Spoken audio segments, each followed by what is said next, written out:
నరసింహస్వామి శివుడితో ఎందుకు యుద్ధం చేశాడో తెలుసా? హిరణ్యకశ్యపుడిని సంహరించిన తర్వాత నరసింహస్వామికి ఆగ్రహం తగ్గలేదు. తన ప్రియభక్తుడైన ప్రహ్లాదుడు శాంతింపు చేయడానికి ప్రయత్నించినా సరే నరసింహస్వామి శాంతించడు. గట్టిగా గర్జన చేస్తూ ప్రపంచాన్ని స్తంభించేలా చేస్తాడు. అప్పుడు దేవతలందరూ కలిపి ఆ మహాదేవుడి దగ్గరికి వెళ్లి నరసింహస్వామిని ఎలాగైనా సరే శాంతింపు చేయమని చెప్తారు. దాంతో మహాశివుడు వీరభద్రుడి అవతారం ఎత్తి నరసింహుడిని శాంతింపు చేయడానికి ప్రయత్నిస్తాడు.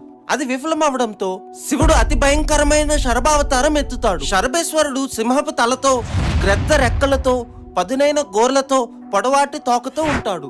శరభ నరసింహుడితో పోరాడి ఓడిస్తుంది. అంత శక్తివంతమైన శరభ మరెవరో కాదు, ఆ పరమేశ్వరుడు అని గ్రహించిన నరసింహుడు శివుడిని శాంతించమని శివాష్టోత్తరం చదువుతుంది. దాంతో శరభేశ్వరుడు నరసింహుడిని తనలో ఐక్యం చేసుకుంటూ ఇలా చెప్తాడు: శివుడు మహావిష్ణువు పాలల్లో పాలలాగా నెయ్యిలో నెయ్యిలాగా ఎప్పుడూ కలిసే ఉంటారు అని. అందరూ చెప్పండి, జై నరసింహ స్వామికి.